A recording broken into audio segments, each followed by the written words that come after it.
Hello दोस्तों, मैं हूँ रश्मि। फ्राइडे फन टिप में आप सभी का स्वागत है। शाइनी कलर्स में मैं हाजिर हूँ आप सभी को नए नए आर्ट टिप देने के लिए जो आपको आर्ट में ग्रो करने में हेल्प करते हैं। तो आज हम बात करते हैं थोड़े से स्टाइल की। लोग हमसे पूछते हैं मेरा स्टाइल क्या है, मेरा स्टाइल कैसे आएगा। तो दो बातें हैं। पहली बात तो ये कि जब आप ज़्यादा काम करते हैं, ज़्यादा से ज़्यादा जब आप काम करते हैं तो आपका जो काम है वो सबको विजिबल होने लग जाता है, दिखने लग जाता है। और एक्चुअली जैसे हर किसी की हैंडराइटिंग होती है वैसे हर किसी का काम भी अलग अलग होता है। जब आप ज़्यादा से ज़्यादा काम करते हैं तो धीरे धीरे आपको रिकॉग्निशन मिलने लगती है और आपका जो काम है वो एक स्टाइल की तरह पहचाने जाने लगता है। दूसरी बात, थोड़ा सा रियलिज्म से हट के हमें काम करना होता है हमारे स्टाइल के लिए। उसका रीज़न है, जब आप रियलिज्म पे काम करते हैं, एग्जैक्ट बना देते हैं किसी चीज़ को, जैसे फोटो। तो जब हम फोटो की तरह किसी चीज़ को बनाते हैं तो दो बातें हैं। रियलिज्म को अप्रिशिएट तो बहुत किया जाता है, लेकिन आप देखिए अगर फोटो की तरह हम बना देंगे तो इससे अच्छा फोटो ही खींच लें। There are better camera available है मार्केट में।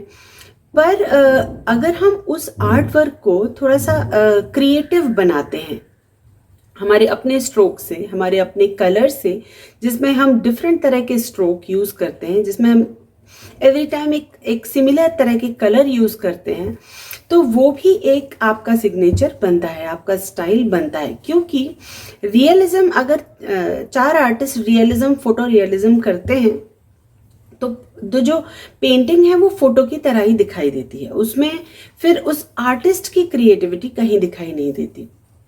तो फिर स्टाइल कैसे आएगा? रियलिज्म में स्टाइल नहीं आता। तो आपको स्टाइल बनाने के लिए एक तो काम ज़्यादा करना है, दूसरा आपको थोड़ा सा अलग तरह से काम करना है।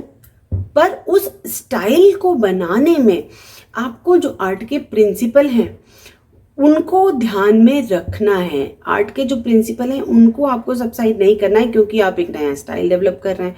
तो वो जो लाइट के आर्ट की कॉन्सेप्ट्स हैं, लाइट एंड शेडो के, पर्सपेक्टिव के, कॉम्पोजिशन के, वो सब आपको ध्यान से स्टडी करना है और काम ज़्यादा करना है। तो स्टडी स्टडी स्टडी स्टडी पे बहुत फोकस करना है, सारे प्रिंसिपल्स और कॉन्सेप्ट स्टडी करने हैं और काम भी थोड़ा ज़्यादा करना है। चलिए एक मेरे स्टाइल का एक चारकोल का पोर्ट्रेट बनाते हैं। और आप देखिए मैंने बहुत सारे चारकोल के पोर्ट्रेट शेयर करे हैं आप सभी के साथ, बट मेरा स्टाइल अलग है। मैं जो रियलिज्म, जो चारकोल का पाउडर फैला के इरेज करके, मैं उस तरह से चारकोल पोर्ट्रेट नहीं बनाती हूँ। चलिए पोर्ट्रेट बनाते हैं, एंजॉय करते हैं। Welcome to shiny colours fine art classes. Don't forget to subscribe. तो यहाँ पे मैं स्टार्ट करती हूँ कंस्ट्रक्शन। कंस्ट्रक्शन के लिए मैंने एक सर्कल बनाया और सर्कल को डिवाइड किया 1/3 एंड 1 बोथ द साइड से। उसके बाद मैं नोज और आईज का सॉकेट मैंने बनाया, नोज की एनाटॉमी बॉक्सेस बनाए, आई सॉकेट के अंदर आईज मैंने बनाई और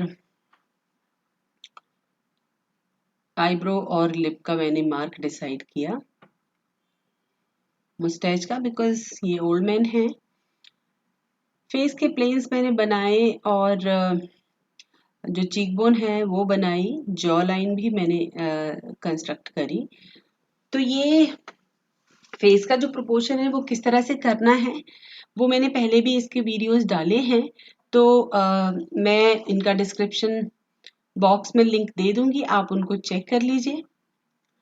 और क्योंकि जो हमारा शेडिंग है, जो हमारा पोर्ट्रेट है, पूरा इस कंस्ट्रक्शन पे बेस होगा, तो कंस्ट्रक्शन पार्ट सही से होना चाहिए। क्योंकि अगर हमारा कंस्ट्रक्शन गलत है तो फिर हमारी शेडिंग भी उतनी ब्यूटीफुल नहीं लगेगी, चाहे आप शेडिंग में कितने ही एक्सपर्ट क्यों ना हो। तो कंस्ट्रक्ट हमें ठीक से बनाना है। कंस्ट्रक्शन हमारा बिल्कुल प्रॉपर होना चाहिए।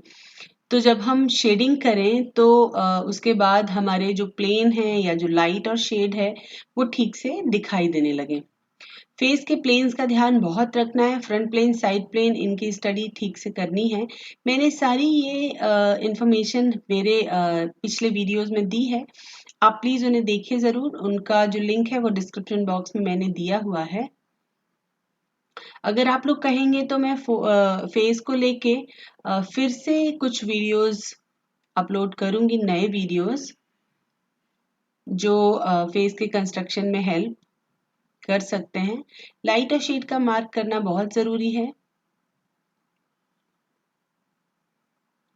क्योंकि जब प्लेन चेंज होता है तभी लाइट भी चेंज होती है किसी भी ऑब्जेक्ट की, चाहे वो फेस हो चाहे वो कोई और ऑब्जेक्ट हो। यहाँ पे मैं काउंटर पेरिस की वाइट पेंसिल यूज करूंगी, क्योंकि मैं ग्रे पेपर पे पोर्ट्रेट कर रही हूँ।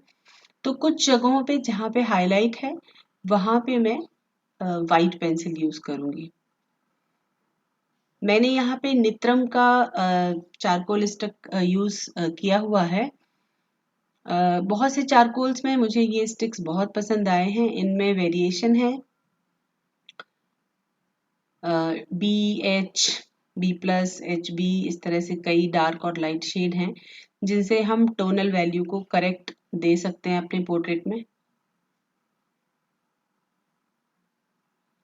जो रिंकल्स हैं, जो फेस का जो शेडो है या फेस का जो शेड है, जो रिंकल्स हैं, वो मसल फाइबर के डायरेक्शन में ही स्ट्रोक्स हो तो अच्छा रहेगा।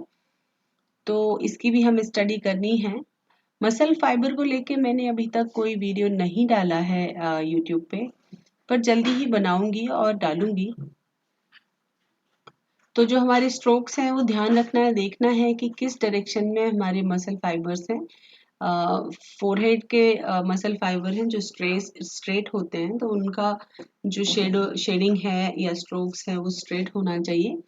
और जो चीक्स के जो मसल फाइबर्स हैं वो डाउनवर्ड होते हैं डायगनली, तो उसी डायरेक्शन में हमें अपने स्ट्रोक्स देने हैं।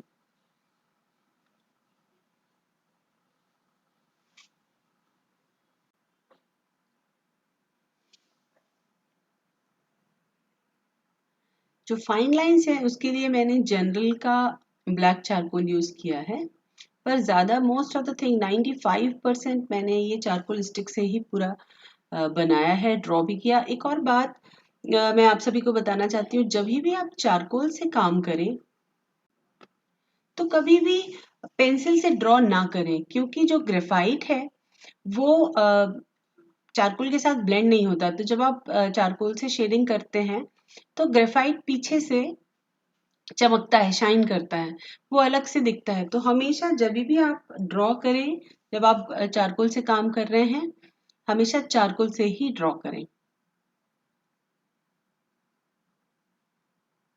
मैंने जो हाईलाइट है नोज की और चीक्स की, उसके लिए मैंने वाइट पेंसिल यूज की।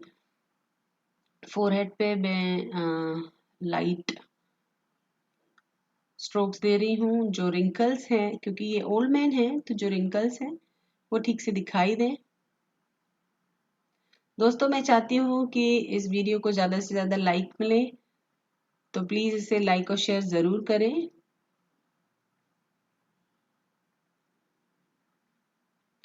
आपके लाइक और शेयर मुझे इनकरेज करते हैं ज़्यादा से ज़्यादा वीडियो बनाने में और पोस्ट करने में। तो यहाँ पे देखिए, मैंने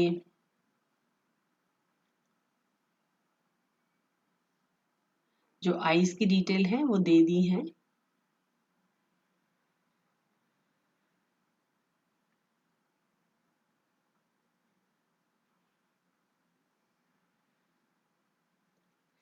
आईज का जो स्क्लेरा पार्ट है, जो व्हाइट पार्ट है, उसे स्क्लेरा कहते हैं।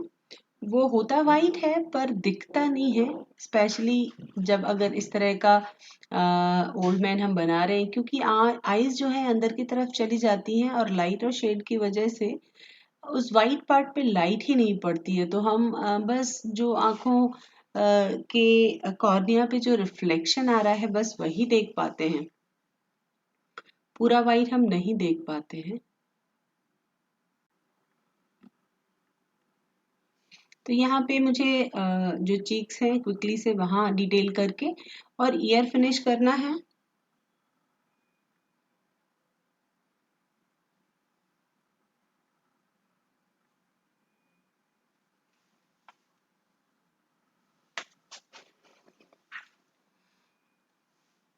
ईयर की डिटेलिंग, ईयर पे जो थोड़े बहुत हेयर हैं वो देखिए। जैसे जैसे मैं काम कर रही हूँ आप देखिए रिंकल्स कितने प्रोमिनेंट और कितने ब्यूटीफुली दिखाई दे रहे हैं। तो मैंने थोड़ा क्लोजअप किया है सो दैट आप जो डिटेल हैं ध्यान से देख सकें।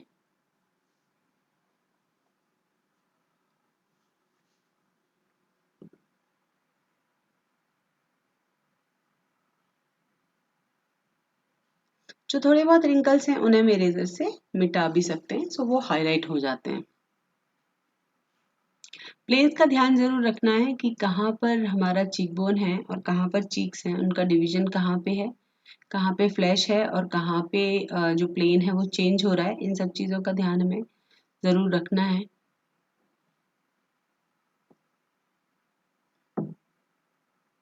यहाँ पे हमारी बियर्ड भी है, चीक बोन के साथ बियर्ड भी है, तो इन दोनों ही बातों का ध्यान हमें रखना है। बालों को भी मैंने कई बार बताया है कि बाल कैसे बनाने हैं। मेरे शायद last to last Friday video में भी मैंने बालों को दिखाया था, बस वही टेक्निक मैं यहाँ भी यूज़ कर रही हूँ। आप प्लीज़ मेरे चैनल पे देख सकते हैं वो वीडियो, उसमें मैंने बहुत डिटेल एक्सप्लेनेशन दिया है बालों का। तो सेम टेक्निक बियर्ड और मुस्टैच पे भी अप्लाई होगी। यहाँ पे मैंने टीथ का पार्ट छोड़ा हुआ है क्योंकि स्माइली फेस है और टीथ दिख रहे हैं, तो टीथ और लिप को अब हमने कॉन्टूर कर दिया है। डिटेलिंग भी मैं दे रही हूँ। टीथ जब हम बनाएं तो ध्यान रखना है उनके वैल्यूज करेक्ट हो, अदरवाइज टीथ ऐसे बाहर की तरफ निकले हुए लगते हैं, तो इस बात का ध्यान हमें रखना है कि वो नेचुरल दिखे।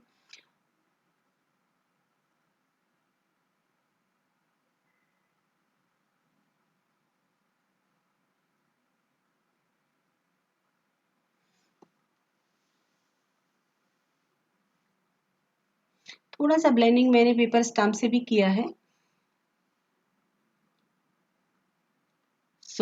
जो स्पेशली जो लिप्स के आसपास वाला एरिया है वो बहुत इंपॉर्टेंट है। मैं हमेशा बोलती हूँ अगर उस एरिया को, जो नोज और लिप वाला जो एरिया है जिसे हम ऑर्बिकुलरिस ओरिस कहते हैं, अगर हम उस एरिया को ठीक से बना पाते हैं, बनाने में एक्सपर्ट हो सकते हैं, तो हम सारी पोर्ट्रेट, कोई भी पोर्ट्रेट आसानी से बना सकते हैं और उतनी ही नेचुरल बनेंगी।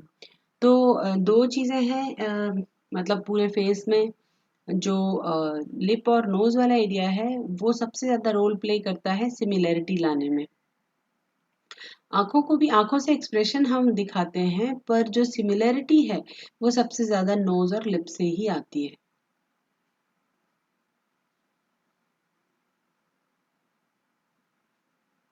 लिप्स बनाने थोड़े डिफिकल्ट इसलिए भी हो जाते हैं क्योंकि लिप्स एक ऐसा एरिया है जो मूव करता है सारे फीचर्स।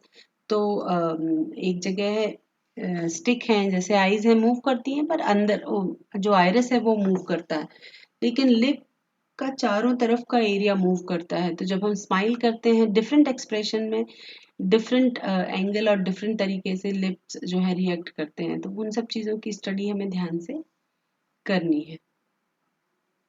इन सब चीज़ों को मैं अपने पोर्ट्रेट कोर्स में सिखाती हूँ काफ़ी डिटेल्ड वे में। तो अगर आपको बहुत डिटेल पोर्ट्रेट स्टडी करनी है तो मुझे मैसेज करिए। व्हाट्सएप नंबर मैंने मेरे फर्स्ट कमेंट में दे रखा है, डिस्क्रिप्शन बॉक्स में भी दे रखा है, प्लीज़ चेक करिए। और नीचे दिए गए हमारे स्क्रीन पे भी नंबर मैंने दिया हुआ है।